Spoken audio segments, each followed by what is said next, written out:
북한 무인기가 잇따라 발견되면서 우리 방공망 괜찮은 건지 우려가 큰데요. 대통령도 우리 군 방공망과 지상 정찰 체계를 강하게 질타했습니다. 군 지휘 라인 책임론까지 나오고 있는데요. 국방 안보와 관련해서 쓴소리를 자주 하는 분이시죠. 새누리당의 중진인 이인재 의원과 이 문제 짚어보도록 하겠습니다. 의원님 나와 계시죠? 예, 안녕하세요. 안녕하세요. 예, 최근 잇따라 발견된 북한 무인기 어느 부분이 제일 문제라고 보세요? 예, 좀 두 가지 문제가 있다고 보는데요. 첫째, 우리 군이 전혀 북한의 이 무인 정찰기나 무인 공격기 이거에 대해서 모르고 있었던 것처럼 대응하는 태도인데요. 이미 북한은 여러 차례 이거 암시하는 그런 도발적인 발언을 계속했고요. 또 군사 퍼레이드에서 이 무인 공격기 이미 다 시위하지 않았습니까? 네. 전혀 대비하지 않았다는 걸 저는 뭐 이해하기가 어렵고요. 예. 두 번째는 이제 파주에서 처음 발견하고 백령도에서 발견될 때까지 일주일 동안 뭐 이 사후에라도 이렇게 무인 항공기 잔해를 발견했으면은 아주 심각하게 이 대처를 했어야 되는데 너무 한가롭게 대처한 거 이거 우리 국민들이 참 납득하기 어렵습니다. 네. 이런 큰 두 가지 문제가 있다고 생각합니다. 예. 좀 보면 또 추락한 무인기들을 전부 민간에서 발견했잖아요. 이 그렇습니다. 대통령도 지상 정찰 체계 문제가 있는 거 아니냐 지적했는데 이런 점은 좀 제대로 살펴야 되겠어요. 예, 전혀 뭐 우리 방공 체계가 구멍이 뚫렸다고밖에는 달리 말할 수가 없습니다. 예. 예, 이거 지금부터라도 심각하게 받아들이고 대책을 세워야 된다고 생각합니다. 예. 안철수 대표는 6개월 사이에 3차례 하지만 얼마나 많은 무인기가 수백 회 수천 회 드나들었는지 모른다. 안보 무능 정권으로 불러도 할 말이 없게 됐다. 이런 비판까지 했던데요. 이런 비판은 어떻게 들으셨어요? 예, 하여튼 뭐 할 말이 없죠. 이 북한이 아까도 말씀드린 것처럼 이미 이 언제 임의의 시각에 어떤 불의의 타격을 가하겠다 이러면서 군사 퍼레이드에 이런 무인 항공기 시위도 하고 했는데요. 네. 전혀 대응을 못했다는 게 이해하기 참 어렵습니다. 또 나중에 그 발견하고도 허둥대고 전혀 심각하게 대처하지도 못하고요. 예. 지금 뒤늦게 군이 대비 태세를 강화하겠다. 최첨단 저고도 레이더 도입하겠다. 뭐 이런 방안들을 내놓았던데 좋은 방안이라고 보십니까? 예, 지금 뭐 늦었지만은 지금부터라도 철저하게 대비해야 되고 무엇보다도 북한 지금 핵심 세력들 마음속에 어떤 도발을 계획하고 있는지 정확하게 꿰뚫어 보고 사전에 미리미리 대비해야지 이렇게 뒤늦게 쫓아가는 식으로 해가지고는 우리 안보를 지키기가 어렵지 않습니까? 예, 지금부터라도 북한의 의도를 정확하게 꿰뚫고 그 사람들은 언제든지 우리가 대비하지 못하는 수단과 전략으로 어떤 도발을 핵책하고 있으니까요. 이걸 정확하게 어떻게 하든지 그걸 알아내가지고 미리 사전에 막을 수 있는 대비책을 세워야 된다고 생각합니다. 그렇군요. 근데 의원님 어제 SBS 뉴스 보니까요. 뭐 예. 보도가 됐지만 이 저고도 레이더라는 게 탐지 범위가 좁아서 수도권만 해도 한 187개를 깔아야 한다는데 예. 어림잡아서 한 2천억도 든다고 하고요. 세계 어느 나라도 이렇게 저고도 레이더로 방공망을 구축한 나라가 없다는데 이 비용 대비 효율로 따지면 괜찮은 전략일까요? 글쎄 저는 뭐 군사 전문가가 아니기 때문에 정확하게 말씀드리긴 어렵지만 우선 그렇게 정찰 능력도 어느 정도는 강화해야 되겠지만은 우선 북한이 지금 어느 곳에서 어떤 전략을 만들어서 이 무인 항공기 전략만 하더라도요. 그 발진시키고 하는 데가 있을 거 아닙니까? 네. 우리도 북한을 뭐 계속 유투기라든지 여러 가지 정찰 능력을 가지고 정찰하고 있는데 뭐 보도를 보면은 뭐 농구공만한 것도 다 탐지할 수 있다고 하는데요. 어떻게 하든지 그 진원지를 잘 포착을 해가지고 거기에서부터 위험을 감지해가지고 대비해야지. 꼭 그쪽은 전혀 모르고 여기저기서 날라오는 거를 하나하나 이렇게 찾아내는 그런 전략은 글쎄요. 제가 뭐 전문가 아니라 장담하기는 어렵지만은 좋은 최선책은 아닌 것 같습니다. 지금 이 무인기를 비롯해서 현재 사태와 관련해 갖고 예. 책임지는 사람이 없다 이런 지적이 나오고 있거든요. 군 지휘 라인 문책 필요한 게 아니냐 의견에 예, 대해서 그렇습니다. 의원님은 어떻게 보세요? 신상필벌 생명입니다. 특히 군은 이 기강이 무너져 있으면은 아무것도 안 되지 않습니까? 아무리 뭐 물질적으로는 강한 군대라 하더라도 정신이 빈약해져 있으면 아무것도 할 수 없거든요. 네. 저는 책임 소재를 반드시 물어야 된다고 생각합니다. 네. 그러면 김관진 국방장관도 책임을 져야 된다 이렇게 보세요? 뭐 그거는 이제 군 통수권자인 대통령께서 판단하실 문제고요. 하여튼 국방부는 자체적으로 어디에 문제가 있었는지 또 누구에게 책임이 있는지 감찰을 통해서 스스로 밝혀내고요.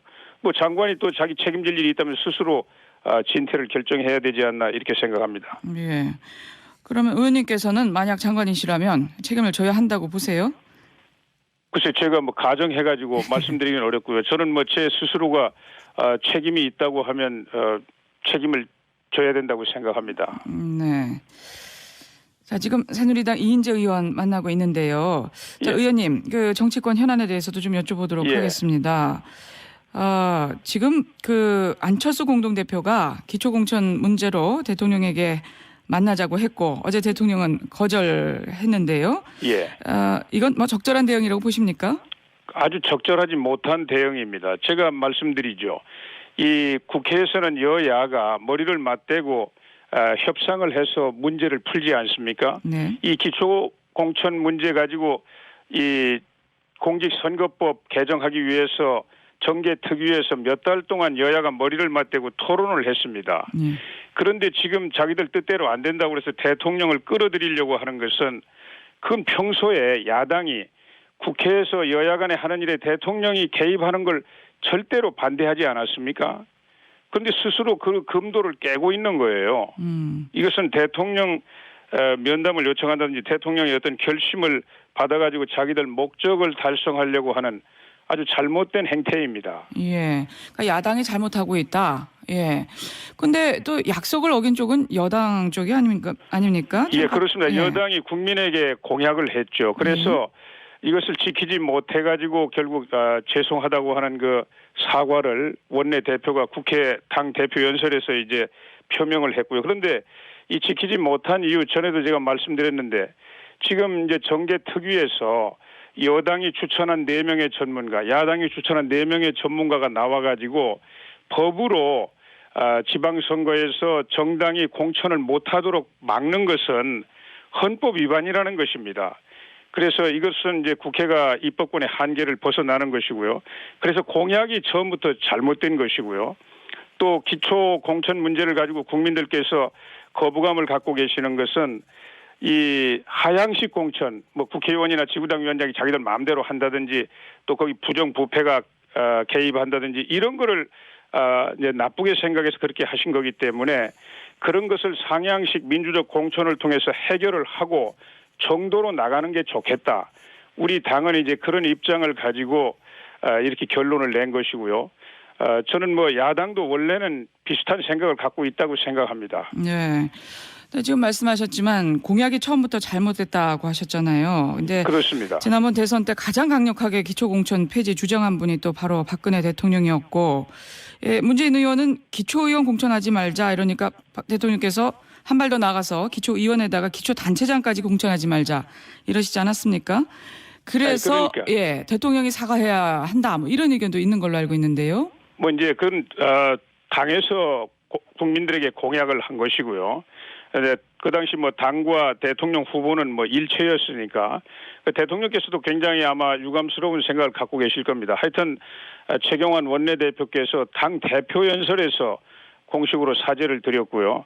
또 그 이유를 충분히 설명을 드렸고 또 저희들은 지금 그 상향식 민주적인 이런 공천을 통해서 국민들의 걱정을 덜어드리고 지방자치를 정상 궤도에서 발전시키겠다 이런 전략을 가지고 지금 나가고 있습니다. 네. 의원님, 근데 예. 이렇게 다른 룰을 가지고 여야가 선거를 치러도 되는 건가요? 아니 저는 민주당이 예. 민주당이 아니라 이제 새누리. 예. 새정치민주연합이죠. 예. 거기에서 저는 빨리 이 공천으로 돌아와야 된다고 생각합니다. 원래 이 지난번에 합당하기 전에는 저는 뭐 공천하는 것으로 이렇게 다 내부 방침이 정해져 있던 것으로 알고 있는데요. 안철수 의원 쪽하고 합당을 하면서 합당 명분으로 기초선거 무공천을 내세웠습니다. 이게 어떻게 합당 명분이 될 수 있나요? 엊그제 그 심상정 정의당 대표가 국회 대표연설에서 정말 그것이 어떻게 합당의 명분이 될 수 있느냐. 자기는 정말 멘붕 상태를 느꼈다. 이렇게 이야기를 하시더라고요. 그건 잘못된 것입니다. 지금 특히 안철수 대표께서 그 잘못 내세운 그 명분을 철회하고 민주당 안에서 지금 전부 다 공천을 원하고 있지 않습니까? 일선에서 말입니다. 지방자치 하려고 하는 분들. 그거에 따르는 것이 또 명분이라고 생각합니다. 네. 김한길 대표가 어제 그 4월 국회에서 기초선거 공천 폐지 법안을 처리하자 이런 말씀을 하셨는데 이건 전혀 불가능한 겁니까? 그것은 이제 다 지나간 이야기고요. 이제 선거가 내일 모레인데 지금 무슨 룰을 가지고 다시 또 협상을 하겠습니까? 저는 이 야당이 빨리 이제 지금부터 야당도 국민들이 걱정하시는 걸 이제 풀어드리기 위해서 상향식 민주적인 공천으로 이렇게 하셔야 되고요. 지금 이제 이 상태로 무공천을 고집하게 되면은 결국 어떻게 되겠습니까? 그 야당 내부에서 내부 공천을 하게 됩니다. 자기들 스스로 뭐 이제 난립하는 거 자기들도 막아야 되니까요. 내부적으로 경선을 해가지고 이제 내부 공천을 하게 되는데 그게 얼마나 비민주적인가요? 그럼 이번에는 여야 모두 공천을 하고 다음부터는 그 하지 않는 걸로 입법화하는 데를 동의하시면 이런 방법은 말씀드리지 어떨까요? 않았습니까? 네. 이것은 헌법의 문제와 걸려 있기 때문에 그렇게 함부로 국회에서 지금 이 정당한 선거에서 공직 후보자 공천하는 게 제일 큰 정당의 권능입니다. 우리 헌법은 정당을 통한 민주 정치를 규정하고 있어요. 그래서 정당의 이런 그 본질적인 권한을 법으로 박탈하는 것은 헌법 정신에 위반된다는 게 지금 대부분 헌법학자 전문가들의 견해이기 때문에 저희들 그것은 이제 굉장히 어렵다고 생각하고 있는 거죠. 네. 의원님 만약에요 새정치민주연합이 여당이 기초의원 정당 공천 폐지 약속 안 지키니까 우리도 공천하겠다라고 한다면 이거는 약속 위반인가요, 아닌가요?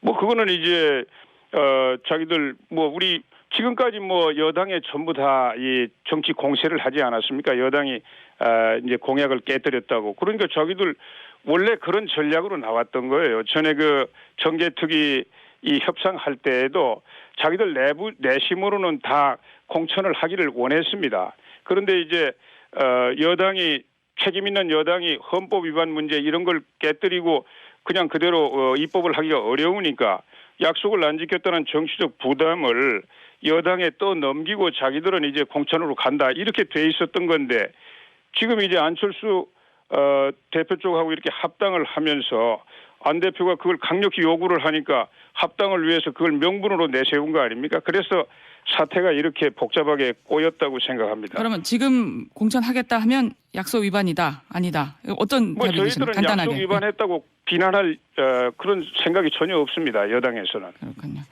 알겠습니다. 예. 오늘 여기까지 말씀 듣도록 하겠습니다. 고맙습니다. 예, 감사합니다. 지금까지 새누리당의 이인재 의원.